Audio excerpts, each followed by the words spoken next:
चलिए हमारी video number 8 हम बात कर रहे थे फंड बेसिस अकाउंटिंग। एक तरीके से हमने 3 एग्जाम्पल आपको बता दिए थे। मैं एग्जाम्पल नंबर 4 बताता हूँ आपको।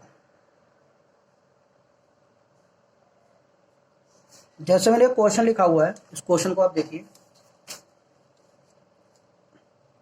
Following is the information given in the respect of certain item of A sports club, show them in the income and expenditure account and balance sheet of the club as at 31st March 2020। Sports fund दे रखा है हमारा 1 April 19 का।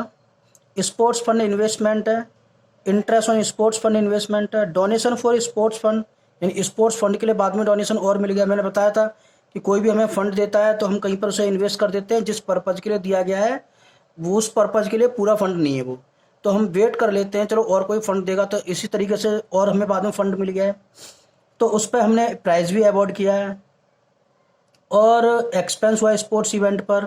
एक हमारा general fund है और general fund की इन्वेस्टमेंट भी है और interest on general fund investment. इसको कैसे करेंगे ध्यान से देखो। एक तो हम बनाएंगे इसमें balance sheet,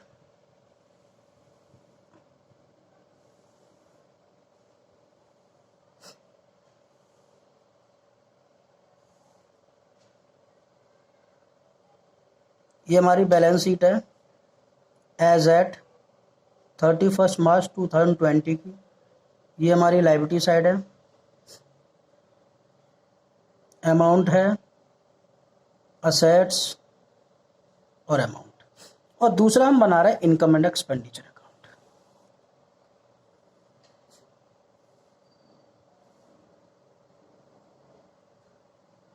income and expenditure account for the year ended 31 मार्च 2020। ये हमारा एक्सपेंडिचर है, अमाउंट, और ये हमारी इनकम है अमाउंट। ठीक, तो हमें स्पोर्ट्स फंड दिया है तो यहाँ लिख लो स्पोर्ट्स फंड। तो स्पोर्ट्स फंड का ओपनिंग बैलेंस दिया है, ओपनिंग बैलेंस कितना? स्पोर्ट्स फंड का ओपनिंग बैलेंस है हमारा 10 लाख, तो मैंने यहाँ लिख लिया। इंटरेस्ट ऑन दूसरे नंबर पर देखो, पहले दिया हमारा स्पोर्ट्स फंड 10 लाख, फिर दिया है स्पोर्ट्स फंड इन्वेस्टमेंट। तो स्पोर्ट्स फंड इन्वेस्टमेंट हमारी असेट्स होती है, तो यहाँ लिख रहा हूँ मैं sports fund investment. Sports fund investment हमारी 10 लाख की। दूसरा interest on sports fund investment, जो हमने इन्वेस्टमेंट की है उसका हमें इंटरेस्ट मिला है 1 लाख रुपये, तो प्लस कर दो इसी का इंटरेस्ट रिसीव्ड। कितना इंटरेस्ट रिसीव्ड हुआ है हमें? 1 लाख रुपये, तो यहीं पर 1 लाख रुपये जोड़ दो। अगला डोनेशन फॉर स्पोर्ट्स फंड, हमें और डोनेशन मिला है तो यहीं पर लिख लो एडिशनल डोनेशन।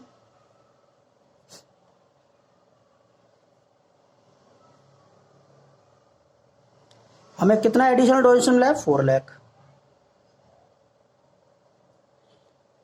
फिर उस पर हमने प्राइस भी पे किया तो लेस कर दो उसमें से स्पोर्ट्स प्राइज अवॉर्डेड।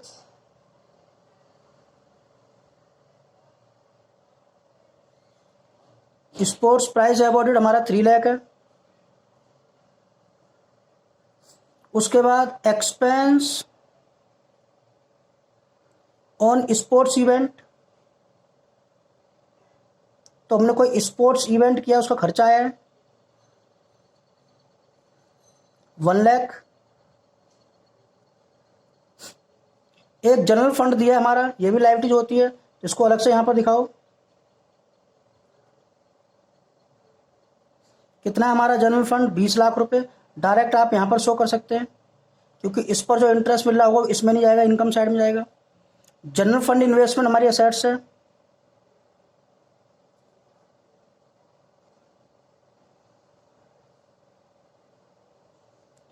कितना हमारा जनरल फंड इन्वेस्टमेंट 20 लाख रुपए।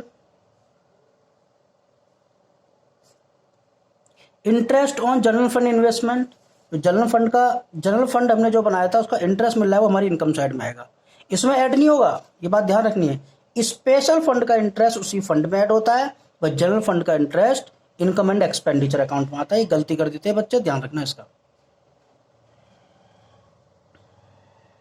इंटरेस्ट ऑन जनरल फंड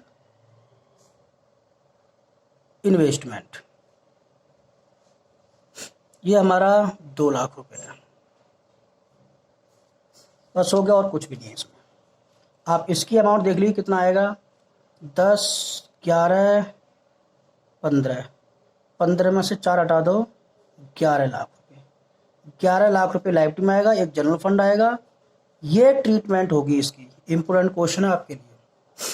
अच्छा, अब एक क्वेश्चन और बहुत ही ज़्यादा इंपॉर्टेंट है आपके लिए, मैं क्वेश्चन पढ़ के ही उसका सॉल्यूशन बताता हूं, आप उसे एग्जाम्पल नंबर 5 ले लीजिए, बहुत ही इंपॉर्टेंट है, बिल्डिंग फंड से रिलेटेड है। मैं क्वेश्चन पढ़ता हूं पहले, फिर समझाता हूं, और कई बार आ जाता है वो बच्चों से होता नहीं। देखिए, इसे एग्जाम्पल नंबर आप 5 मान लीजिए, 5, एग्जाम्पल 5 क्या है, expenditure on construction of pavilion during the year was ₹6 lakh. हमने एक कंस्ट्रक्शन किया है, जैसे बिल्डिंग के लोग फंड देके जाते हैं, तो अब जितना फंड दिया उससे बिल्डिंग तो बन नहीं सकती, तो हम उस फंड को कहीं पर इन्वेस्ट कर देते हैं। लेकिन हम बिल्डिंग वाले बिल्डिंग बनाने वाले पर्सन से बात करते हैं, तो वो बोलता है कि भाई देखो इससे इतना पैसा लगेगा, बट हमारे पैसा फंड होता है कम, तो हम कहीं पर उसे इन्वेस्ट कर देते हैं, फिर बाद में और फंड मिलेगा तो और फंड फिर से हम बिल्डिंग उस समय बनाना चालू कर देते हैं। तो पहले इस क्वेश्चन को ध्यान समझो, फिर मैं बताता हूँ। एक्सपेंडिचर ऑन कंस्ट्रक्शन और pavilion during the year was ₹6 lakh. हमने एक कंस्ट्रक्शन का काम किया है, पवेलियन बनवाया है, जैसे ग्राउंड होता है, ग्राउंड के चारों तरफ क्या नाम है, कोई बिल्डिंग बना देना, तो उसको बोलते हैं पवेलियन, भवन बनवा देना, इस तरीके से, मतलब कंस्ट्रक्शन काम, एक तरीके से बिल्डिंग बन रही है। The construction work in progress and not yet completed, अभी ये काम चल रहा है लेकिन अभी कंप्लीट नहीं हुआ है, लेकिन रुपया कितना लग चुका है, 6 लाख रुपए, ठीक है। पवेलियन फंड 31 मार्च 2019 यानी पिछले साल का एंड, मतलब इस साल का बिगिनिंग है हमारे पास 8 लाख का। डोनेशन फॉर पवेलियन रिसीव्ड 1 अक्टूबर 2019 को हमारा 10 लाख है। Capital fund as eight 31 March 2019 को 20 लाख। तो देखिए, इसको हम बैलेंस शीट में कैसे शो करेंगे, इसको हम बैलेंस शीट के अंदर कैसे शो करेंगे, ये देखिए आप।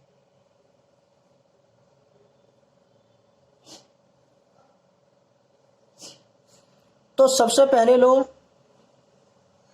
बिल्डिंग फंड,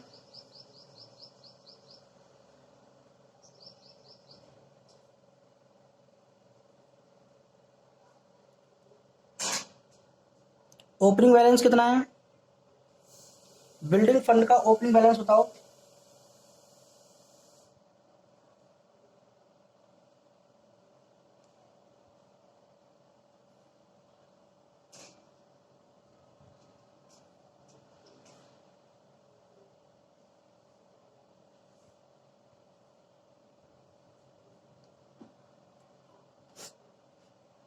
कितना ओपनिंग बैलेंस, देख लो।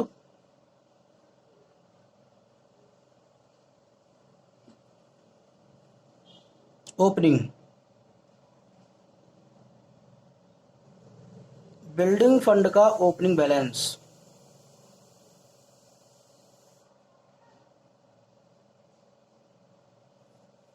दोबारा पढ़ देता हूं मैं।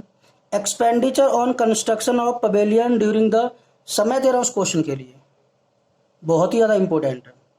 एक्सपेंडिचर और construction of pavilion during the year was ₹6 lakh. The construction work, is in progress and not at complete, काम चल रहा है भी पूरा हुआ नहीं है। तो pavilion fund as on 31 March 2019 8 lakh. Pavilion fund बोल लो, बिल्डिंग फंड बोल लो, इसको नीचे लिख लो, यहां लिखो पवेलियन फंड। पवेलियन फंड हमारे पास कितना था पहले से, 8 लाख रुपए, ठीक है। Donation for pavilion fund, pavilion fund के लिए और डोनेशन कितना मिला, डोनेशन फॉर पवेलियन हमें मिला है 10 लाख, ठीक है।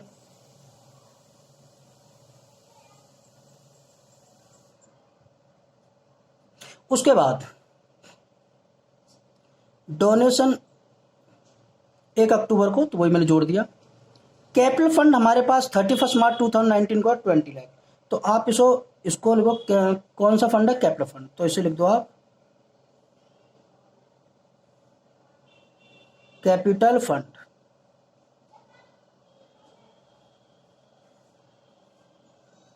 ध्यान से दोबारा सुन लो, expenditure on construction on pavilion during the year was ₹6 lakh. इतना हम खर्चा कर चुके हैं, कहां से कर चुके हैं, पवेलियन फंड से, ठीक है।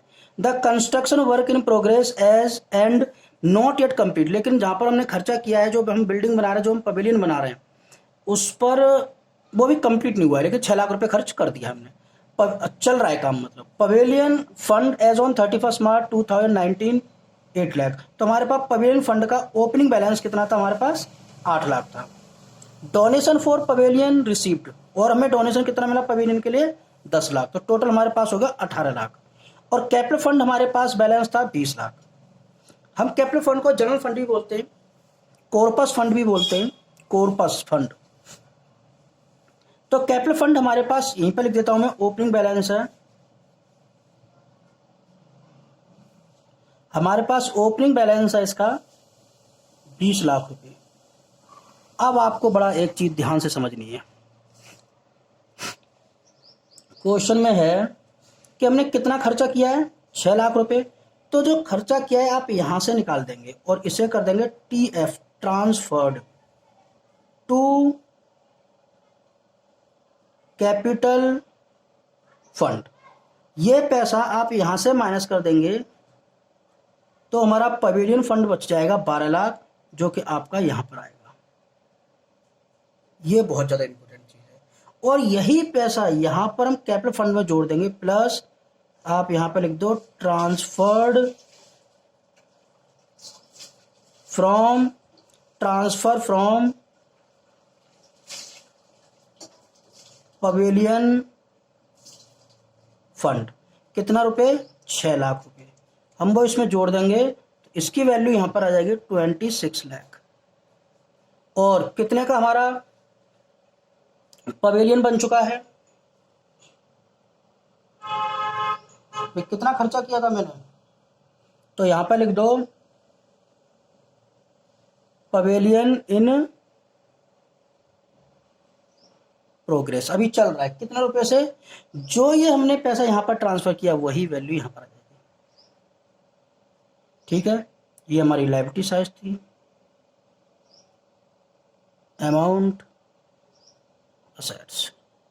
इसमें क्वेश्चन में ऐसा कुछ भी नहीं है। सबसे टफ चीज जो बच्चों को लगती है वो ये चीज, जो मैंने ये किया है, जो मैंने ये किया है, जो मैंने ये किया है। सिंपल सा, जो पैसा आप खर्च कर रहे हैं, जिस फंड से खर्च कर रहे हैं वहां से हटा दो, उसे कैपिटल फंड में जोड़ दो और वही असेट साइड में दिखा दो, बस इतनी सी बात है। बताओ कोई प्रॉब्लम हो तो इसमें। तो फंड बेसिस में इतना ही है। इन्हीं क्वेश्चन को आप बड़े अच्छी तरीके से कर लो। ये बैलेंस शीट है हमारी 31 मार्च एज एट 31 मार्च 2020। बताओ कोई दिक्कत हो तो। ये आपके 5 एग्जाम्पल बहुत हैं, बाकी तो TS ग्रेवाल की बुक के मैं सारे क्वेश्चन कराऊंगा, देख लो, कोई दिक्कत हो बताओ।